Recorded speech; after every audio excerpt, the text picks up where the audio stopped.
시간 함께 기도하며 계속된 예배 드리도록 하겠습니다. 오늘 예배 가운데 말씀이 내 귀와 마음에 함께 울리며 또 실천으로 나아가는 길이 되게 하옵소서. 함께 기도하겠습니다.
안녕하십니까.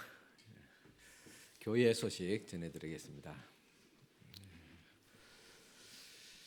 예배드리는데 힘써 주시기 바랍니다. 또 오늘 사순절 첫 번째 주일이 되겠습니다. 지난 수요일부터 사순절 시작되었습니다. 경건한 마음으로 또 고난주일을 준비하고 또 부활절을 또 준비할 수 있기를 바랍니다. 오늘 오후 2시에는 우리가 일일 부흥회 및 구역 헌신 예배로 드리게 되겠습니다. 강사는 성주 대흥교회 윤대호 목사님 모시게 되겠습니다.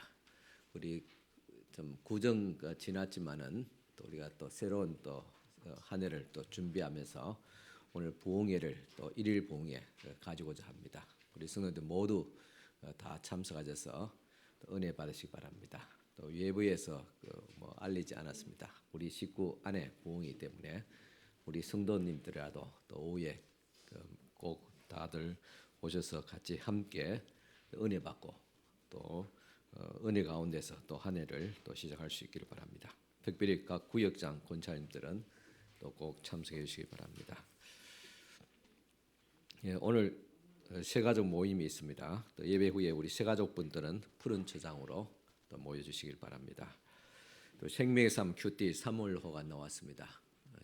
구독하신 분들은 또 하나씩 다 가져가시길 바랍니다. 저 뒤편에 있습니다. 또 우리 성경 주보 보면 성경 문제가 있습니다.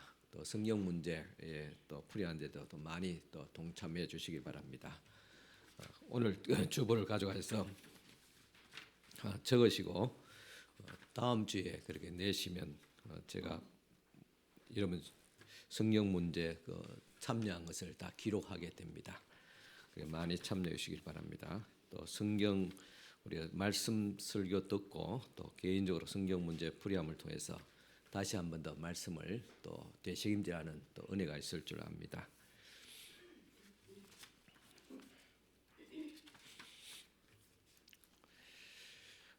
우리 교우 소식입니다. 우리 양승민 우리 양동기 조민영 기사님의 아들 이번에 서울 외국대학교 중어중문학교에 합격했습니다. 또 축하드립니다. 2월에 목회 계획을 계속 또 참고하시길 바랍니다. 교회 소식 이상입니다. 이제 다 같이 일어서서 경건한 마음으로 하나님 앞에 예배를 드리겠습니다.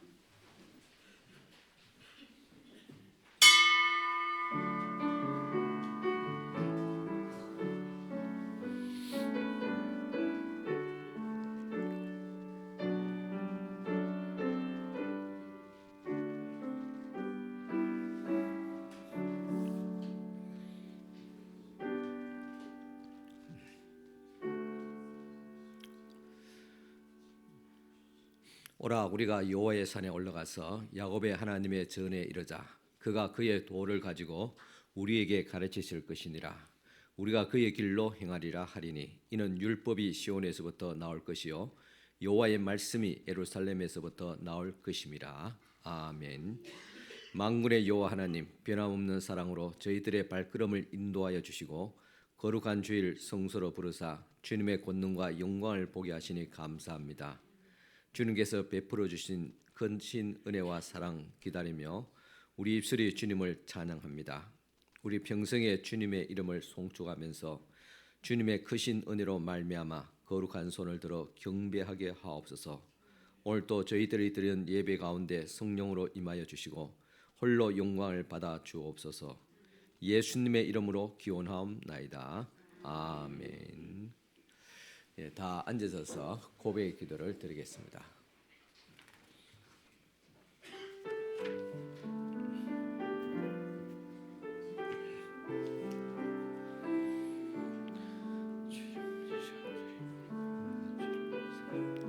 우리를 사랑하여 주시는 하나님 아버지, 베푸르신 크신 은혜를 기억하면서 겸손하게 우리를 돌아봅니다. 소는 그 임자를 알고 나귀는 그 주인의 구유를 안다 하셨는데 큰 사랑을 받은 저희들은 하나님을 알지 못하고 베푸신 은혜를 깨닫지 못하여 하나님을 멀리 떠나 지냈습니다. 거역하며 살고 그릇된 길로 걸어가다가 고난을 당하였습니다. 병들고 피곤하고 성한 곳이 없지만 저희들의 마음은 완악하여 아직까지도 온전히 하나님께로 돌이켜 순종하지 못하고 있습니다. 사랑의 주님, 돌처럼 굳어진 저희들의 마음을 부드럽게 녹여 주옵소서. 이제부터는 하나님의 말씀에 순종하게 하셔서 복된 길, 생명의 길로 걸어가게 하여 주옵소서. 예수님의 이름으로 이 고백의 기도를 드립니다. 아멘.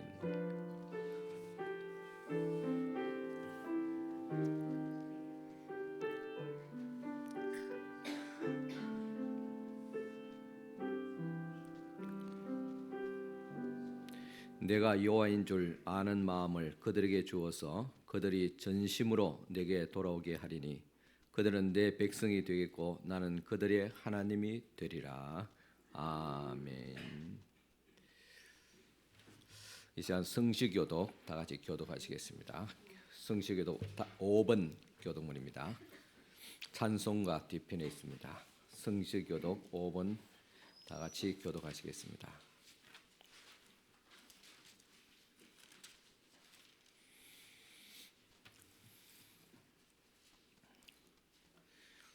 여호와 우리 주여, 주의 이름이 온 땅에 어찌 그리 아름다운지요. 주의 대적으로 말미암아 어린 아이들과 젖먹이들의 입으로 권능을 씌우시며 주의 손가락으로 만드신 주의 하늘과 사람이 무엇이기에 주께서 그를 생각하시며 그를 하나님보다 조금 못하게 하시고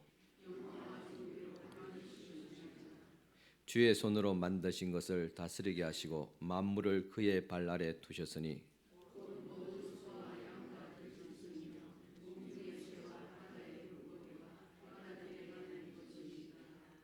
여호와 우리 주여, 주의 이름이 온 땅에 어찌 그리 아름다운지요. 아멘. 이 시간 우리를 대표해서 권호진 지사님 기도해 주시겠습니다.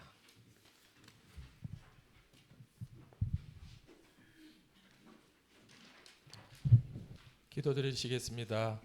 참 좋으신 하나님 아버지, 복된 주일 이렇게 예배 자리에 불러주신 은혜에 감사드립니다. 지난 삶을 돌아보면 저희들은 아직도 예수님의 제자라 칭하면서 자기 자신을 부인하지 못하고 주님을 따르지 못하고 세상의 육신으로 살아왔습니다. 좁은 길보다 넓은 길을 택하여 살아왔음을 고백합니다. 이 모든 것들을 용서하여 주시옵소서. 저희 교회가 더욱더 이 지역을 잘 섬기고 복음을 전하는 데 쓰임 받을 수 있도록 도와주시고, 특별히 전도잔치 이후에 새로운 분들이 많이 계십니다. 그분들을 교회에 잘 정착할 수 있도록 도와주시고 더 많은 분들이 나올 수 있도록 도와주시옵소서. 사순절 기간이 시작되었습니다. 이 기간 동안 다시 오실 예수님을 기리고 정결한 마음으로 지낼 수 있도록 도와주시고 성령으로 충만케 하여 주시고, 예수님이 먼저 섬김을 실천한 것처럼 저희들도 섬김을 받기보다는 먼저 실천할 수 있도록 도와주시옵소서. 이 시간 말씀 전하시는 목사님께 은혜를 더하여 주시고 그 말씀으로 저희들은 한 주간 살아갈 때 부족함이 없게 하여 주시옵소서. 감사드리며 예수님의 이름으로 기도드립니다. 아멘.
예, 우리 다 같이 찬송가 208장 찬송가 들으시겠습니다. 208장 찬송가입니다.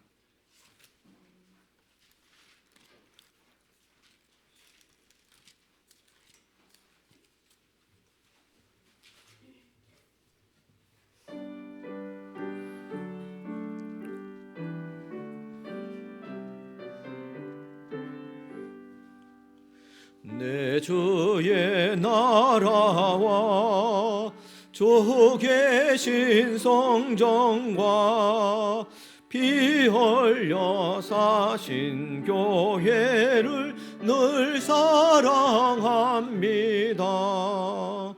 내 주의 교회는 전성과 같아서 눈동자같이 아끼사 늘 보호하시네. 이 교회 위하여 눈물과 기도로 내 생명 다하기까지 늘 봉사합니다. 성도의 교제와 교회의 위로와 구주와 맺은 언약을 늘 기뻐합니다.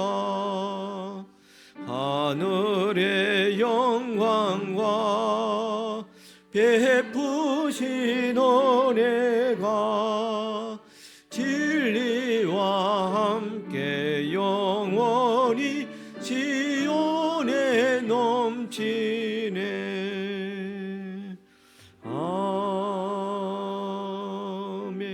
아멘. 봉헌 기도 드리겠습니다.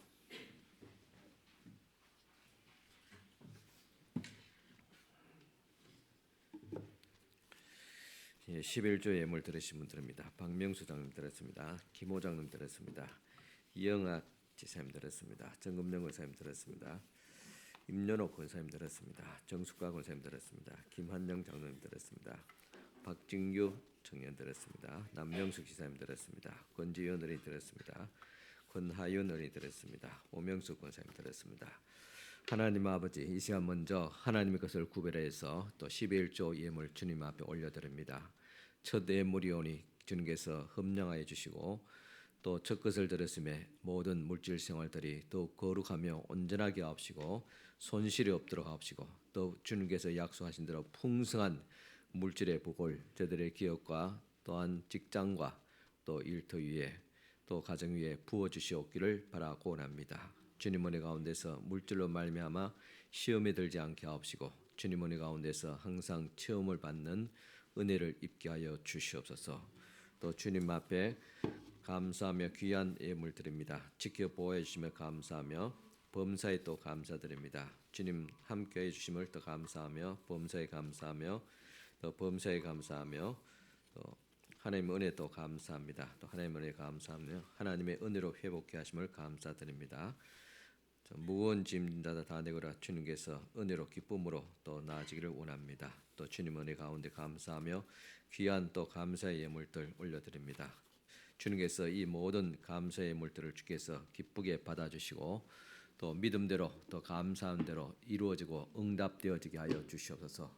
또한 없을지라도 주님 앞에 감사하는 믿음으로 된 이 손길 위에 또 하나님 넘치는 은혜와 사랑을 부어주시되 우리 예수 그리스도를 또 얻게 하옵시고 주님과 함께 동행함을 기뻐하며 또 감사할 수 있도록 은총을 베풀어 주시옵소서. 또 예배당 환경 예물로 주님 앞에 드립니다. 또 이 손길도 축복하옵시고 이 손길을 통해서 하나님의 교회가 더 아름다워질 수 있도록 은총을 베풀으시고 드린 손길 위에도 아름다운 믿음과 은총을 다하여 주시옵소서. 또 주의를 헌금해 드리며 순교 구제 장학 건축 예물로 드립니다. 이 모든 향기로운 예물들을 주께서 기쁘게 험량하여 주시옵소서. 복을 다하시되 믿음의 복을 건강의 복을 물질의 복까지 다하여 주시옵소서. 예수님 이름으로 축복하며 기도드리옵나이다. 아멘.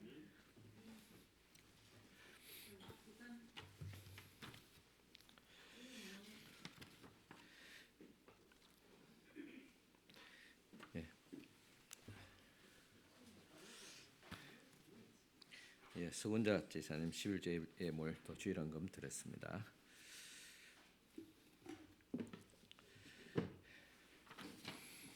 말씀 봉독하기 전에 또 우리 또 새로 오셔서 등록하신 분께서 또 환영하도록 하겠습니다.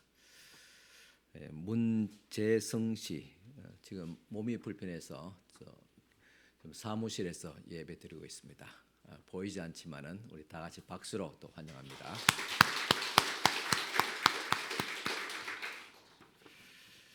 네, 이 시간 주신 하나님의 말씀 봉독해 드리겠습니다. 말씀은 빌립보서 1장 27절 말씀 드리겠습니다.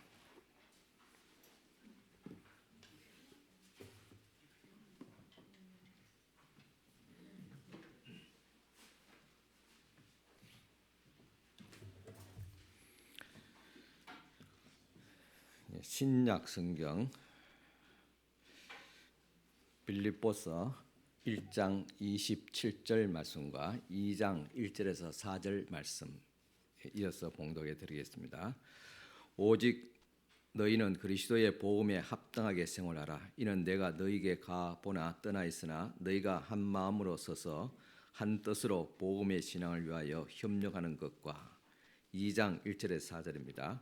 그러므로 그리스도 안에 무슨 권면이나 사랑의 무슨 위로나 성령의 무슨 교제나 긍휼이나 자비가 있거든 마음을 같이하여 같은 사랑을 가지고 뜻을 합하여 한 마음을 품어 아무 일에든지 다툼이나 허용으로 하지 말고 오직 겸손한 마음으로 각각 자기보다 남을 낮게 여기고 각각 자기 일을 돌아볼 뿐더러 또한 각각 다른 사람들의 일을 돌보아 나의 기쁨을 충만하게 하라. 아멘.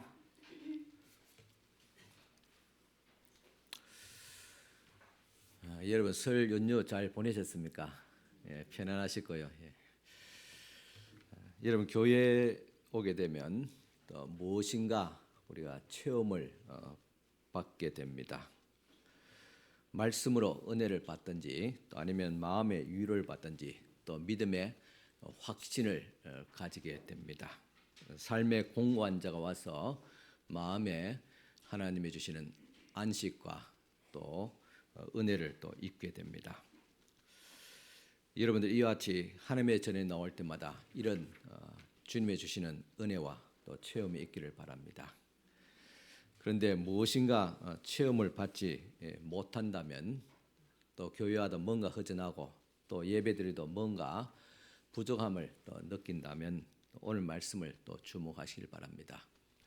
저도 한 목회자로서 또 성도들이 교회 와서 또 교회 생활하고 또 예배 때 하나님 앞에 예배드리고 또 말씀 듣고 또 은혜 받고 또한 마음에 흡족하게 돌아가면 좋을 것인데 뭔가 채워지지 못한 그런 모습을 때 또 안타까움을 금할 수가 없습니다.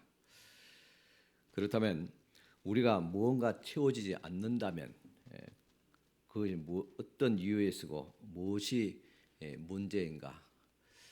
오늘 이 말씀을 통해서 우리는 이 문제를 우리가 여기서 어떤 답을 찾을 수 있고 또 오늘 이 빌립보서 또 이 말씀의 총 주제가 되는 말씀이 오늘 본문의 말씀이기도 합니다.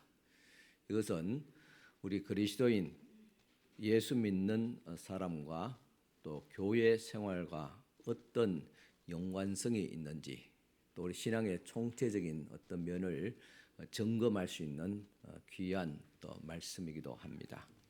이 말씀을 여러분 계속 또 묵상하시고 돌아가셨어도 또 이 말씀 또 주보에 요약되어 있으니까 잘 유념해 주시기를 바랍니다.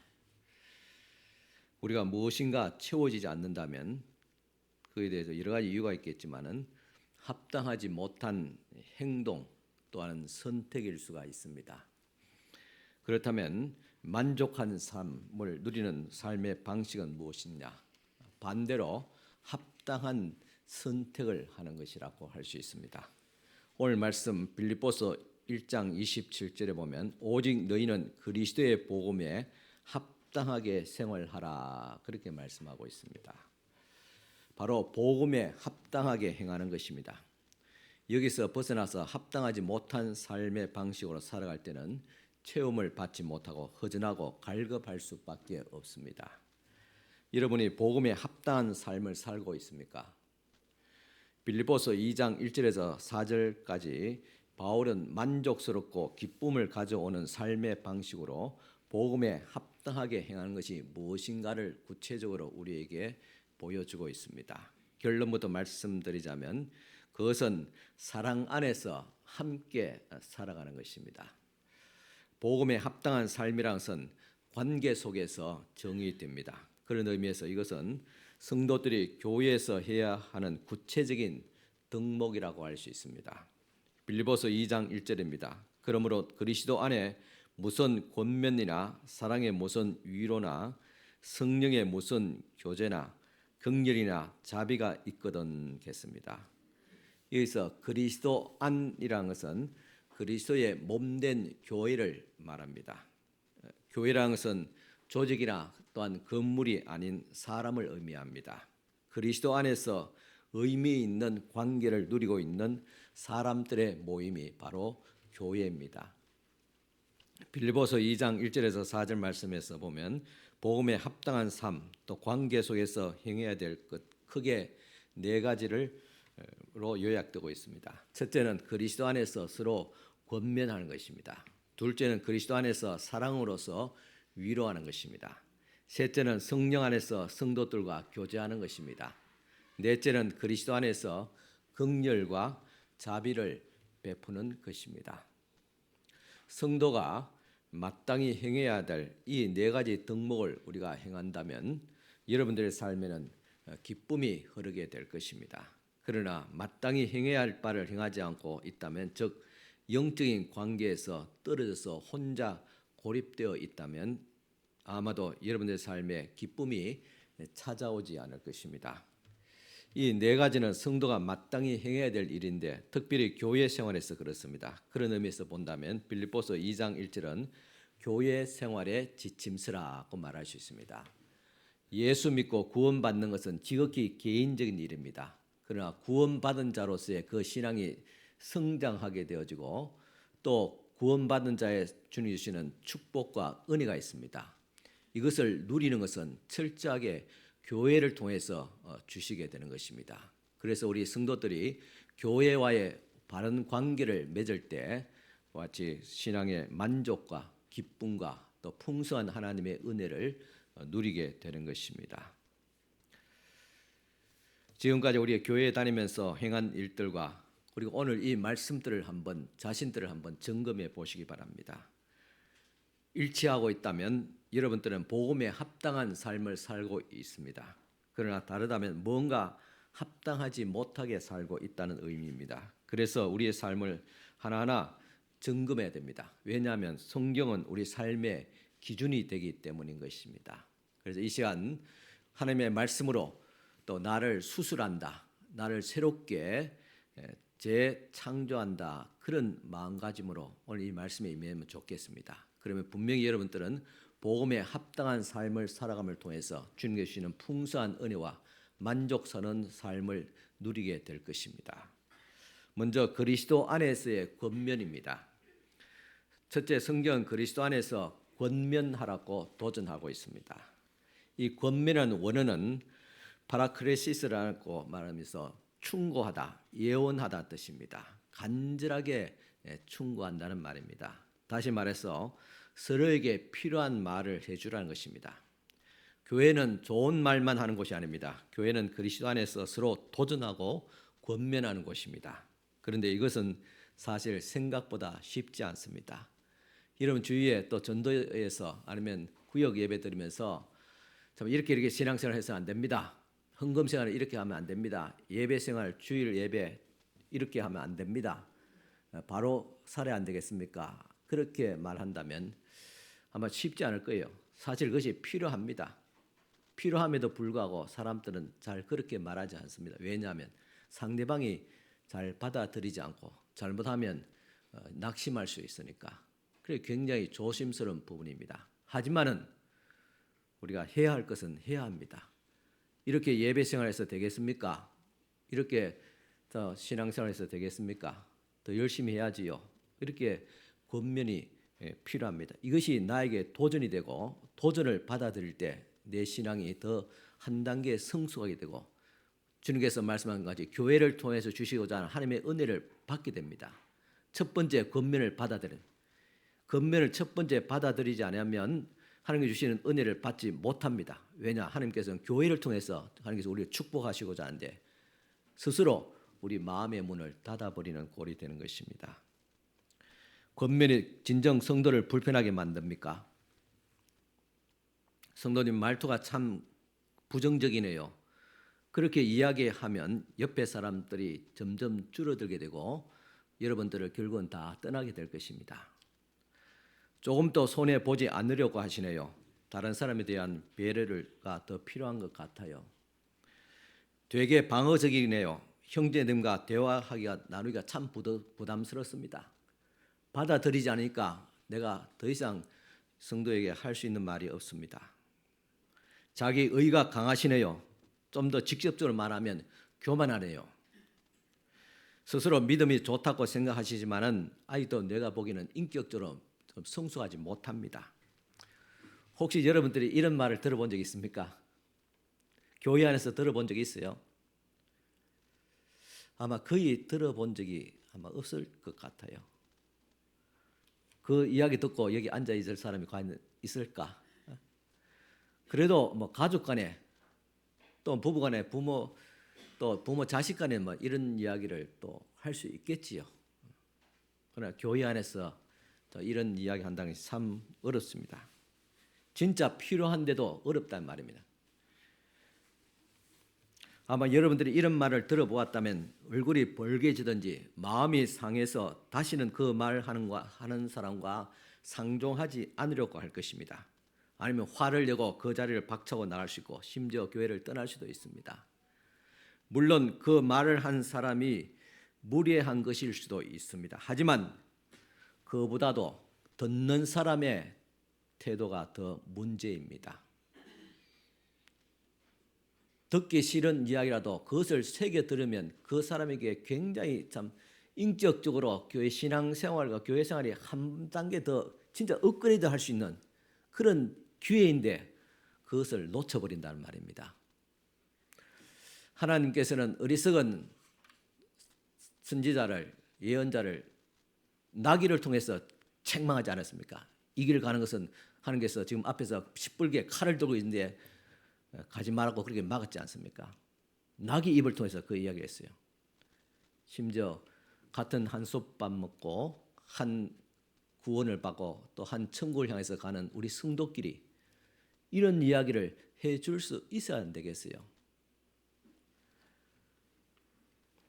그럼에도 불구하고 사람들은 잘 받아들이지 않습니다. 교회가 무리하다, 나를 무시한다, 상처받았다 이렇게 화를만 냅니다. 더욱이 요즘 같은 인권에 대한 개념이 이상한 방향으로 발전하면서 마치 듣고 싶지 않을 말을 듣지 않을 권리가 있다 그렇게 주장합니다. 듣기 싫은 말을 듣지 않는 것이 축복일까요? 제가 아는 미국 교회는 제자 훈련이 아주 잘 된 곳입니다. 제자 훈련이 거의 다 미국에서 시작되었습니다. 제자 훈련의 본질 중 하나는 듣기 좋은 말만 하는 것이 아니라 필요한 말을 해주는 것입니다. 죄로 인해 삐뚤어진 삶을 권면하면서 복음에 합당한 삶을 살아가도록 도와주는 것이 바로 제자 훈련입니다. 그런 의미에서 복음은 죄에 대한 도전입니다. 죄에 대한 권면이고 도전입니다. 복음은 그 본질상 죄로 타락한 우리의 삶을 꾸짖으면서 도전하게 합니다. 그러다 보니까 앞서 이야기했듯이 얼굴이 벌개지면서 교회를 떠나는 사람들이 나올 수도 있습니다. 그런데 요즘 이것을 인권이란 새로운 옷을 입고 등장합니다. 여러분 코로나 팬데믹을 통해서 더더욱 교회는 이런 방향으로 세속화되었습니다. 개인적인 권리, 신앙도 예배도 내 입장에서 내 마음대로 할 수 있는 그런 권리 그렇게 되고 있습니다. 듣기 싫은 말을 듣지 않을 권리를 침해당했다고 또한 교회를 공격합니다. 지난주 노예에서 목사고시를 치는 준비하는 후보생 5명과 저와 비롯해서 임원들이 면담을 했습니다. 총회 목사고시위원회에서 내려온 질문 문항들이 있습니다. 그 문항을 가지고 돌아가면서 질문하는데 그 중에 하나가 동성애를 지지하느냐 반대하느냐는 것입니다. 우리 대한예수교 장로회 통합교단은 분명히 동성애를 성경에 근거해서 반대하는 입장입니다. 앞으로도 변함이 없을 것입니다. 동성애는 인권의 문제 이전에 생육하고 번성하라는 하나님의 말씀에 반대하는 태도입니다. 동성애가 보편화되고 합법화되면 생명은 중단됩니다. 그로 말미암아 인류는 자멸하게 된다는 말입니다. 자식을 놓지 않으니까, 못 놓으니까. 자살이 살인이듯이 동성애 역시 인류 전체의 살인, 자살과도 같은 행동입니다. 그래서 반대합니다. 그렇다고 동성애자들의 집회에 맞서서 반대 시위하고 직접적으로 공격한 것은 피해야 됩니다. 우리는 동성애를 반대하지 동성애자들의 인권까지 공격하지는 않습니다. 도둑질한 자, 거짓말한 자, 가늠한 자 구원받아야 될 죄인이듯이 동성애자 역시 구원받아야 될 죄인이기 때문입니다. 우리가 마음에 들지 않는 사람이라고 해서 무리한 태도를 한 것은 피해야 됩니다. 그러나 과연 듣기 싫은 말을 듣지 않은 것이 인권일까? 성경은 인간이 죄인이라고 하는데 죄인에게 듣기 좋은 말이라는 것은 죄를 칭찬해 주는 말밖에 없습니다. 그렇다면 회개할 기회를 영원히 얻지 못합니다. 그 것은 결국은 삶이 파괴되는 것입니다. 인간은 듣기 싫은 말도 들어야 됩니다. 그렇지 않으면 죄의 길을 계속 가다가 결국에는 멸망에 이르게 됩니다. 그런데 현대 사회에서는 이 성경의 가르침을 정명으로 거부하고 거스립니다. 나는 내가 듣기 싫은 소리를 듣지 않을 권리가 있다. 내가 듣기 좋은 말만 해라. 그리고 이것을 인권이란 이름으로 포장합니다. 그리스도 안에서의 권면이라는 말은 성경의 복된 지혜를 듣는 사람들이 들을 준비가 되어 있지 않으면 누릴 수 없는 그런 복입니다. 여러분, 이게 듣는 지혜가 있습니까? 그렇다면 여러분의 삶에 무한한 하나님이 주시는 은혜와 또 성숙과 발전이 있을 줄 압니다. 물론 듣기 싫은 이야기, 나에게 대한 진심 어린 충고들이죠. 내 삶의 태도가 잘못된 것, 뭐 그런 것들을 다 지적하고 해줍니다. 적어도 가족에는 그런 거 하지요. 교회 안에서도 조심스럽게 이렇게 권면들이 있어야 됩니다. 그렇다 해서 막 상대방 입장 고려하지 않고 막 상처 주고 막 그렇게 하기는 좀 조심스럽지요. 그러나 기본적인 꼭 해야 될 말이 있지 않습니까? 예배 생활이라든가, 또 교회에 또 섬기는 자세라든가, 가장 기본적인 것은 우리가 또 서로가 권면을 또 해야 할 줄 압니다. 저도 목사로서 목사를 권면하는 사람 그렇게 많지 않지요. 그래서 요즘은 성도들도 그런 바른 소리를 또 들어 하는 분들도 있습니다. 특히 저희 집사람한테 권면을 많이 받습니다. 목사님 오늘 설교는 이렇게 발음이 어떻게 이렇게 해달라고 그렇게 권면합니다. 참 듣기 싫지요. 그래도 내가 30-40년 강단에서 설교하는 사람인데 당신은 전문가도 아니고 신학교육 인문이가 문턱이가 맞나 그런 자존심이 올라옵니다. 그래도 말을 새겨 듣습니다. 그래야지 발전하지요.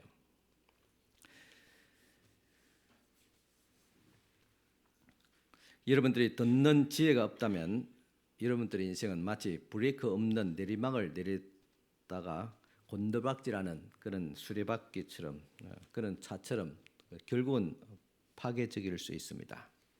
아무도 여러분에게 멈춰야 한다고 말해주지 않으니까 말입니다. 듣고 싶은 말을 그리고 참 듣고 싶은 말을 듣는 것이 그 축복이 아니라 어떻게 생각하면 그것이 저주가 된다는 사실입니다. 그래서 우리를 변화시키는 것은 이런 권면입니다. 방황하는 청년 때 나를 구원해 주는 말은 너 그렇게 살면 큰일 난다는 선배의 말. 그리고 내 고집대로 움직이던 나를 변화시킨 것도 역시 다른 사람들의 말도 좀 들으라는 권면. 늘 안 되는 것부터 먼저 생각하던 나를 변화시킨 것은 너는 늘 말이 부정적이야. 그게 다른 사람들을 낙심하게 만드는 걸 그것을 알고 있어 라는 진심 어린 충고들. 미숙하고 올바르고 그름을 따지기만 급급했던 나를 변화시킨 것도 역시 상대방의 입장과 감정을 생각해 봤어라는 사랑의 권면들일 것입니다. 여러분들에게도 이런 권면들이 있었습니까? 그런 권면을 해줄 수 있는 사람이 곁에 있다는 자체가 축복입니다. 그런 권면을 해줄 수 있는 사람이 곁에 없다는 자체가 불행입니다. 그리고 그런 권면을 해줄 수 있는 사람이 곁에 있어도 듣지 않는 것이 또한 불행입니다. 권면이 여러분들을 발전시키고 성숙시키고 성공하게 한다는 것입니다. 미수하고 부조하고 형편없었던 우리를 그나마도 여기까지 올 수 있고 변화시킬 수 있었던 것은 이런 권면의 기적들이 있었기 때문입니다. 권면이 없었다면 지금의 우리의 삶은 정말로 비참했을 줄 압니다. 여전히 부정적인 생각과 말을 퍼뜨리는 사람들을 낙심시키고 또 여전히 내 고집대로 결정하고 행동하여서 곁에 있는 사람들이 점점 떠날 것입니다. 남편으로 아내로서 그리고 부모로서 내 인생은 대실패작이 될 것입니다. 그나마도 오늘 나를 있게 한 것은 나를 사랑으로 품어주었던 주변의 사람들의 예정 어린 그리스도의 권면이 있었기 때문입니다. 듣고 싶은 말만 들을 수 있는 권리가 있다면 그것이 과연 개인의 권리일까? 그럴지는 모르겠지만 그 인생은 정말로 비참하게 됩니다. 권면을 받아들이지 아니하면 불행 정도가 아니라 멸망에 이르게 된다는 사실입니다. 복음은 죄를 꾸짖는 권면이기 때문에 그렇습니다. 예수께서도 처음 하신 말씀이 무엇입니까? 축복받아라 그렇게 말하지 않았습니다. 내가 너를 사랑한다, 위로한다 그렇게 말하지 않았습니다. 제일 먼저 하신 말씀이 회개하라. 천국이 가까이 왔다. 회개하라. 죄인에 대한 직접적인 권면이었습니다. 그것이 사람을 살게 합니다. 사람의 권면을 거부하면 그래서 회개하고 구원받아라는 하나님의 권면도 거부하게 됩니다. 우리가 부모의 말씀, 또 아내와 남편의 말씀, 그죠? 또 주위의 성도들의 어떤 권면들 이런 것들에 대해서는 자꾸 거부하고 싶은 마음이 있어요. 거부하고 싶은 그것이 무엇일까? 그것이 죄의 본질입니다. 내 속에 그런 죄가 있기 때문에 내 속에 미성숙함이 있기 때문에 자꾸 거부하는 거예요. 성숙한 사람은 거부감이 좀 줄어들 줄 압니다. 아, 그렇지. 자신을 돌아보면 맞다. 당신 말이 맞다. 내가 참 부족하지. 내가 더 노력해야지. 이게 성숙한 사람이고 마음에 선한 사람입니다. 그러나 마음에 악이 있고 미성숙하면 남을 충고하고 권면하면 자꾸 튑니다. 소위 말해서 받아들이지 않아요. 그것으로 끝나는 것이 아니라 문제는 사람의 권면을 계속 거부하는 그 자세가 뭔가 하면 하나님의 말씀에 대한 하나님의 그 은혜로운 말씀과 우리를 바로 훈계하는 그 말씀에 대해서 거부한다니까요. 그렇게 질이 똑같은 거예요. 사람의 거부하면 하나님도 거부합니다. 교회 앞에 순종하지 않으면 하나님께도 순종하지 않습니다. 내 부모를 공경하지 아니하면 하나님도 공경하지 않는다니까요. 하나님은 이 세상 사람과 다 연관되어 있습니다. 천국과 교회가 연관되었고 부모와 하나님과 연관되었습니다. 그런 걸 통해서 우리는 순종하는 아름다운 마음, 받아들이는 그런 마음을 우리가 가져야 됩니다. 그것이 바로 구원에 이르는 길이고 축복받는 지름길입니다.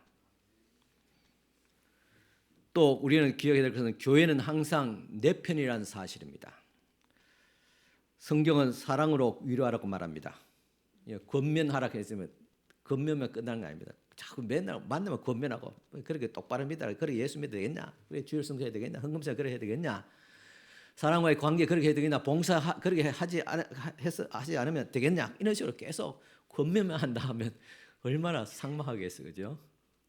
그러나 주님께서 말씀합니다. 사랑으로서 위로하라. 그렇게 오늘 말씀하고 있습니다. 즉 교회는 내 편이면 부모가 자식을 책망하고 권면한 이유가 무엇입니까? 사랑입니다. 남의 자식 막 나가든지 막나리 같이 하더라도 저러면 안 되는데 그 정도지 붙잡고 권면 안 합니다.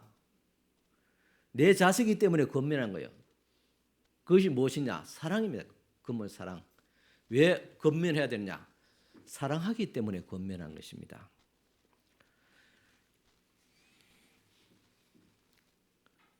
그 권면을 소화하기 위해서는 늘 고민하고 심각한 얼굴로 다닐 수밖에 없지만은 그러나 교회는 사랑입니다. 사랑의 위로가 있기 때문에 그 겉면도 받아들일 수가 있는 것입니다. 가족이 좋은 것이 무엇입니까? 항상 내 편을 들어주기 때문입니다. 교회가 좋은 것이 무엇입니까? 항상 내 편을 들어줍니다. 병원에 가서 몸이 좀 이상하다, 이상이 생긴다 할 때 교회에서 이야기하면, 구역에 이야기하고 성교에 이야기하면 어떻게 합니까? 그것이 목사 귀에도 들어오고 또 전화해서 권사님, 지사님 몸 그렇게 불편하시다면서 어떻게 하면 좋겠어요? 기도하면서 그렇게 걱정합니다. 이처럼 교회는 내 편입니다.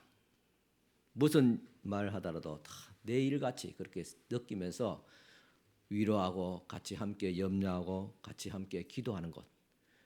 교회는 가족입니다. 그렇기 때문에 다 내 편입니다. 그래서 우리 선교회나 구역 모임은 이런 우리의 공허함을, 갈급함을 채워주는 곳이 되어야 될 줄 믿습니다.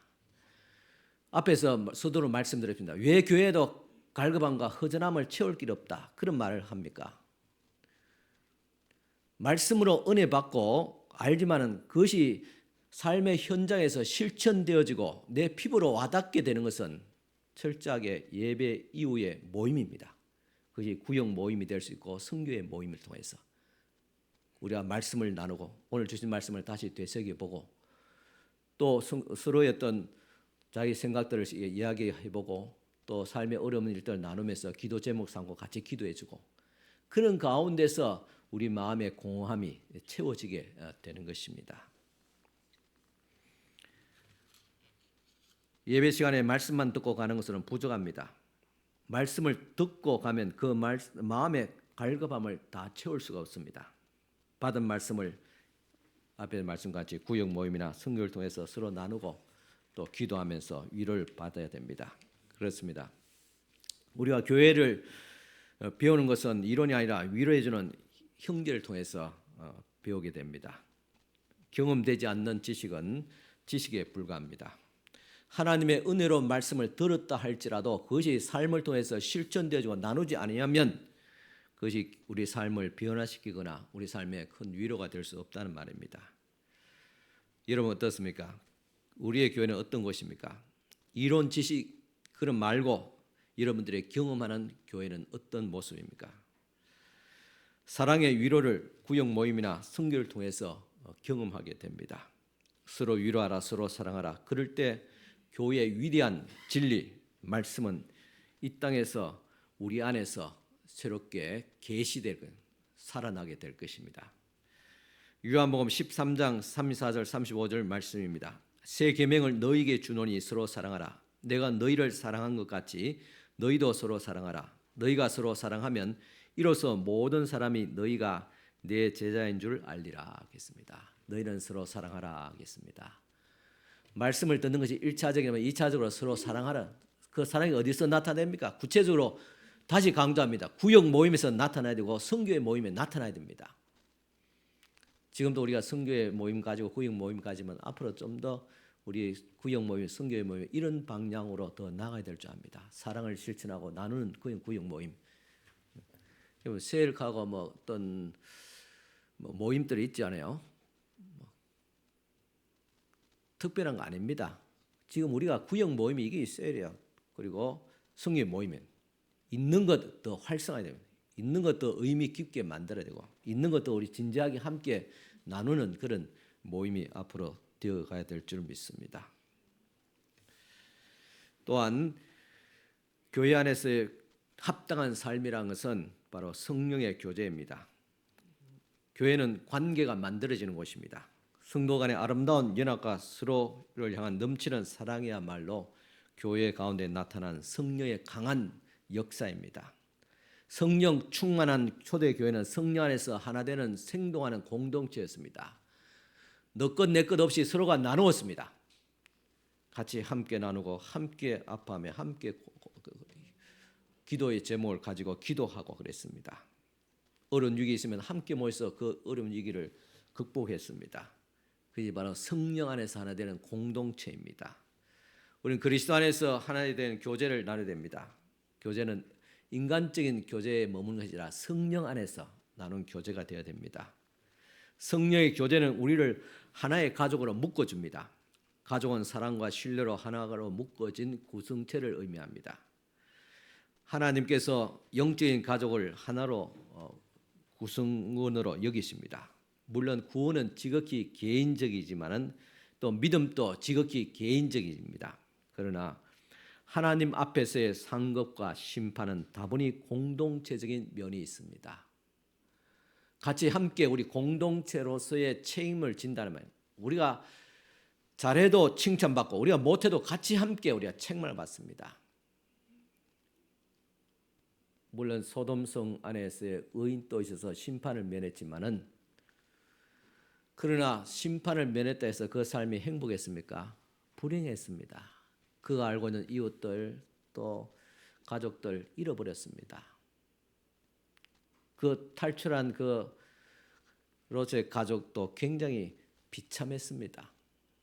이것은 하나의 공동체를 말합니다. 함께 우리가 살고 함께 그렇게 어려움을 당하는 공동체입니다. 이스라엘 백성이 타락할 때 하나님께서 그 공동체를 전체를 심판하지 않았습니까? 그러나 다윗의 충성으로 인해서 이스라엘 나라 전체가 부유했습니다. 이는 우리에게 형제에 대한 책임이 있기 때문입니다. 형제가 망해가는데 나만 하나님 앞에서 믿음을 지킨다고 상급을 받고 칭찬받을 수가 없습니다. 하나님 앞에서의 상급과 심판은 다분히 공동체적인 것입니다. 왜냐하면 우리는 영적인 한 가족이기 때문입니다. 우리가 한 식구라고 생각할 때 여러 형제가 있는데 한 형제가 어려움을 당하고 고통을 아파하는데 다른 형제들이 행복할 수 있습니까? 같이 함께 힘들어 같이 아파합니다. 한 형제가 참 하나님의 은혜로 참 축복을 받았는데 그러면 같이 함께 그 축복을 누리고 기뻐하는 것이 아닙니까? 교회도 마찬가지입니다. 우리는 공동체 한 가족입니다. 기쁜 일도 함께 나누고 어려운 일도 함께 나누는 그것이 공동체의 한 가족입니다. 이것이 성령의 교제입니다. 인생은 혼자 만들어지지 않습니다. 그런 의미에서 교회는 영적인 가족이며 운명 공동체라고 할 수 있습니다. 하나님께서 우리에게 하나님의 뜻을 이루어 가도록 만드는 것이 바로 운명 공동체입니다. 그래서 우리 인생은 우리 신앙이 또 혼자 만들어지지 않습니다. 구원은 지극히 개인적인지 모르겠지만 구원받은 것으로 끝나지 않습니다. 구원받은 사람들이 믿음의 행진을 함께합니다. 이스라엘 백성들이 애굽에서 구원을 받은 것도 끝나지 않았습니다. 적어도 40년간 그 광야 생활 가운데서 말씀 중심으로 하는 행진과 여러 가지 시련 또 어려움도 있었지만은 그것을 잘 극복하고 했을 때 다음 세대가 가나안 땅에 들어갔듯이 우리도 마찬가지로 예수 믿었지만 그것을 끊는 것이 아니라 교회 공동체를 통해서 우리의 믿음이 더 성숙하게 되어지고 마지막에는 주님께서 약속하신 주님의 나라에 들어가게 되는 것입니다. 이것이 하나님께서 우리 교회를 통해 주신 은혜입니다. 여러분들에게 이런 영적인 가족이 있습니까? 우리 교회를 우리 성도를 이런 영적인 공동체 가족이라고 그렇게 여기고 있습니까? 이것은 그리스도 안에서 우리는 하나의 된 공동체라는 사실을 우리가 항상 기억해야 될 줄 압니다. 우리 같은 한 식구, 한 공동체라면 서로가 사랑해서 위로도 하지만은 또 권면도 하게 됩니다. 그리스도 안에서는 1만 서성이 있다 그랬습니다. 그러나 아버지는 많지 않습니다. 영적인 아버지, 복음으로 나를 낳아준 사람, 산고의 고통, 권면의 위험을 감내하면서 나를 여기까지 있게 해준 사람, 그런 영적인 아버지가 있어야 됩니다. 영적인 어머니가 있어야 됩니다. 여러분이 교회 안에서 권면을 받아본 적이 별로 없다면 그것은 영적인 부모가 없기 때문이고 영적인 형제가 없다고 말할 수 있습니다. 왜냐하면 서로가 권면해 줄 수 있는 정도면 진짜 한 가족 같은, 내가 이 말을 하더라도 상대방이 상처를 받지 않고 그대로 잘 받아들이라고 생각할 만큼 그만큼 친밀한 관계가 되어 있기 때문에 할 수 있는 것입니다. 그런 영적인 가족, 영적인 부모, 영적인 형제가 많으면 많을수록 그 사람은 더 복된 사람입니다. 더 신앙이 더 성숙할 수 있는 그런 사람, 또 하나님께서 교회를 통해서 주신 하나님의 은혜와 축복을 누릴 수 있는 사람인 것입니다. 저는 여러분들에게 이야기할 때, 특별히 권면할 때 말을 아낍니다. 혹시라도 이 말이 상대방에게 좀 낙심하지 않을까, 상처를 주지 않을까, 그렇게 신경을 쓰게 됩니다. 그러면서도 아끼는 가운데서 그래도 말은 한마디 간접적인 우회적으로 말을 합니다. 그런 굉장히 제가 고민하면서 함축된 그런 말인 줄 여러분 기억하시고 그 말씀을 잘 새겨 들으시기 바랍니다. 성령 안에서 가족된 사람, 내가 정말 영적이란 자녀라고 믿는 사람에게는 듣기 싫은 소리도 할 수 있습니다. 어떤 때는 큰 소리로 야단칩니다. 우리가 하나님 앞에서 한 구성원 운명 공동체라고 믿기에 듣기 싫은 소리도 할 수 있는 것입니다. 그 형제에 대한 책임을 하나님께서 내게 물으실 텐데 나중에 그냥 좋은 게 좋다고 넘어갈 수는 없지 않겠습니까? 왜 너가 그때 그 사람을 권면하지 않느냐? 주님께서 우리에게 책임을 물을 것입니다. 그래서 여러분들이 권면해 주시는 영적 부모가 있습니까? 권면을 듣지 못했다면 주위에 영적인 부모, 영적인 형제가 없을 가능성이 큽니다. 불행하게도 현대 교회는 이런 영적인 공동체가 아니라 마치 손님들의 모임이 되어버리고 말았습니다. 아버지가 되려고 하지도 않고 자녀가 되려고 하지 않습니다. 그저 깔끔한 관계를 유지하면서 그런 관계에서 신앙생활, 교회생활기를 만족하게 합니다. 그런데 여러분, 진짜 살아있는 영적인 공동체는 그런 깔끔한 관계가 아닙니다. 끈적끈적한 그런 곳이 바로 교회입니다. 현대 교회는 아버지도 없고 자녀도 없습니다. 그 결과 우리는 혼자서 인생을 살아가야 되는 불행한 외로운 나그네가 되어버리고 말았습니다. 코로나 이후에 더 급속하게 되었습니다. 그래서 우리는 세속화라 그렇게 말합니다. 그래서 여러분들이 한 교회에 속하여서 등록해서 그 교회에서 한 영적 공동체로 신앙생활하는데 그만큼 중요합니다. 교회는 예배만 드리는 것이 아닙니다. 교회는 예배만 드리러 오는 것이 아닙니다. 교회 생활이 있어야 됩니다. 그것이 어떤 사람은 부담스러울 수도 있고 신경 쓸 수도 있습니다. 그러나 부담을 가져야 됩니다. 신경을 써야 됩니다. 그래야지 하나님께서 이 교회를 통해서 나에게 주시는 은혜를 받고 또 권면을 받고 내가 성숙할 수 있는 기회를 얻고 내가 잘못된 길로 갈 때는 회개할 수 있는 기회를 얻지 않습니까?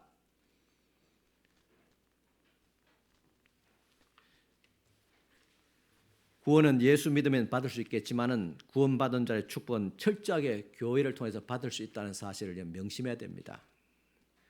구체적으로 영적인 동반자를 통해서 받게 됩니다. 교회는 그런 의미에서 영적인 동반자, 영적인 운명 공동체라는 사실을 항상 잊지 말아야 될 줄 압니다.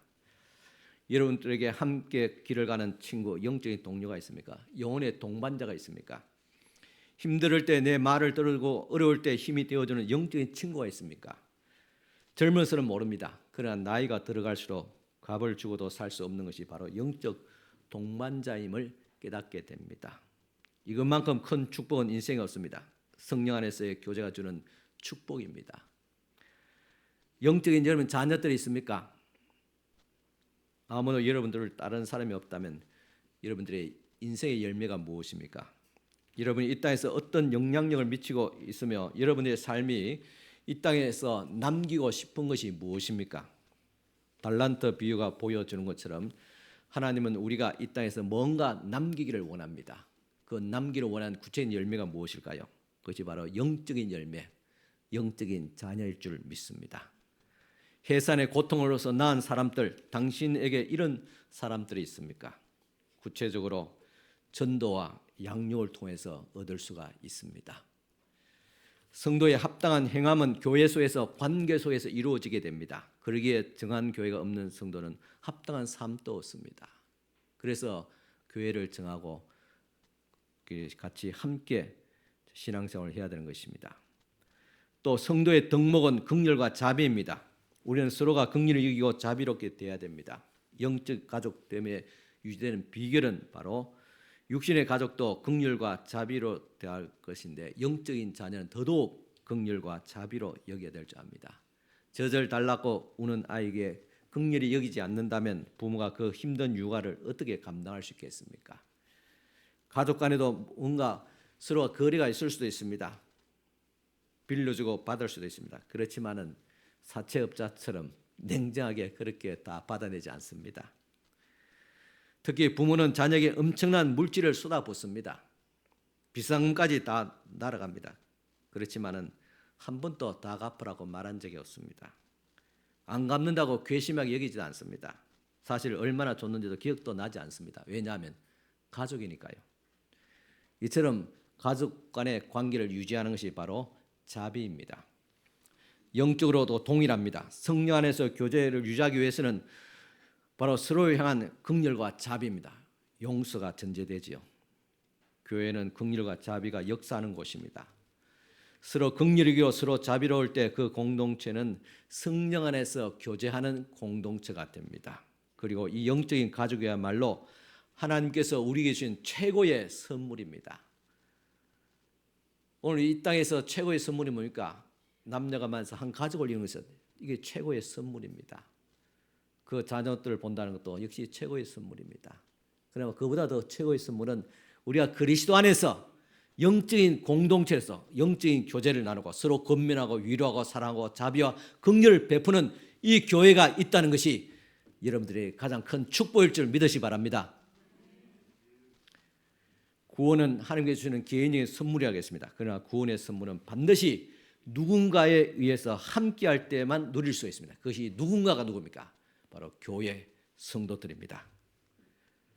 마지막으로 교회는 하나 되는 공동체입니다. 그러기 위해서는 오늘 말씀 보면 남을 낮게 여긴, 낮추는 게 아니라 나보다 더 낮게, 더 좋게 여기는 것이 바로 교회의 하나 되는 공동체의 길입니다. 그래야지 교회의 하나됨을 이룰 수 있습니다. 다음은 다른 사람들의 일을 돌보라 하겠습니다. 빌립보서 2장 4절입니다. 각각 자기 일을 돌아볼 분들은 또한 각각 다른 사람의 일을 돌보아 나의 기쁨을 충만하게 하라 하겠습니다. 다른 사람을 돌본다는 것, 이것은 바로 섬김입니다. 바울은 다른 사람들의 일을 돌보아 나의 기쁨을 충만하게 하라 하겠습니다.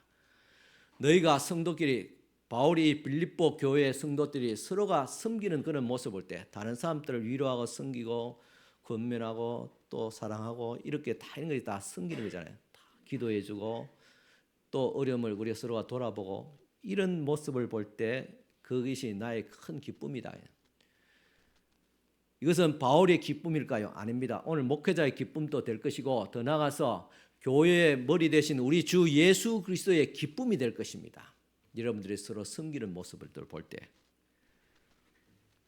이런 것을 통해서 기쁨을 충만하게 하라 하겠습니다. 또 기쁨이라는 것은 바울만 기뻐하고 목사만 기뻐하고 또 하나님만 기뻐하는 겁니까? 아닙니다.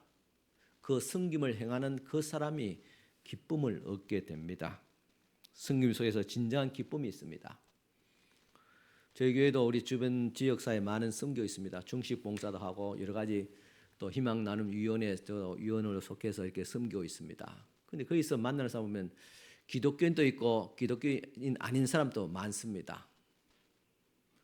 근데 그분들은 한결같이 저거 한 20년 정도 보면 계속 그 자리에 섬기고 있어요. 그건 뭘까? 우리는 어떤 신앙심이가 믿음 책임감에서 섬긴다고 할 수 있는데 저 사람들 무슨 마음으로 섬길까? 스스로 본인들 그렇게 이야기합니다. 우리가 이렇게 나와서 이게 봉사하고 하니까 내 자신이 기쁘더라요.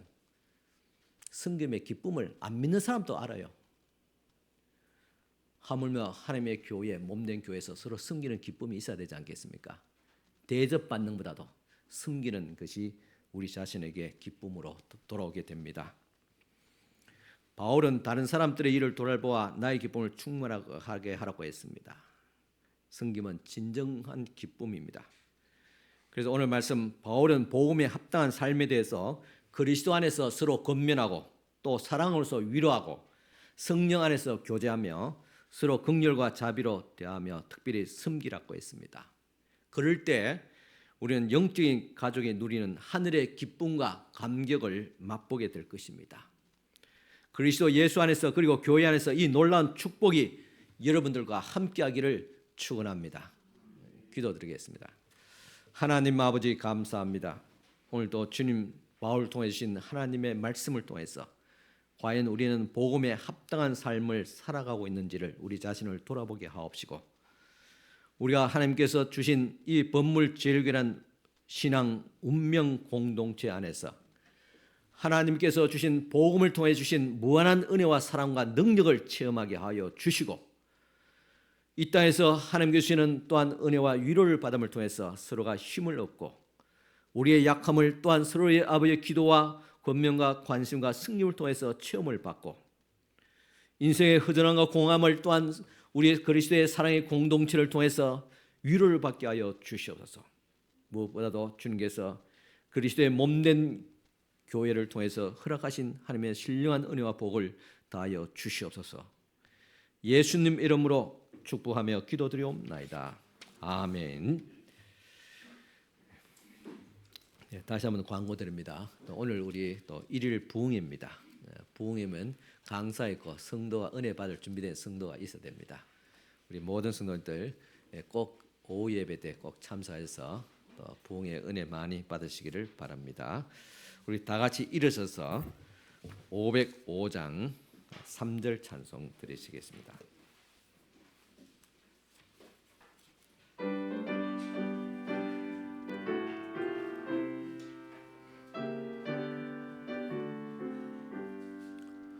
온 세상 위하여 주 은혜 임하니 주 예수 이름 힘입어 이 복음 전하자. 먼 곳에 나가서 전하지 못해도 나 어느 곳에 있던지 널 기도 힘소리 전하고 기도해 매일 정인되리라. 세상 모든 사람 다 듣고 그 사랑 알도록. 아멘. 축복 기도드리겠습니다. 지금은 우리 주님 예수 그리스도의 은혜와 하나님의 크신 사랑과 성령님의 감화 교통 충만하신 은총이 오늘도 주님 앞에 나와서 예배하며 돌아가는 사랑하는 모든 우리 성도들 머리 위에 지금부터 영원토록 함께 있을지어다. 아멘.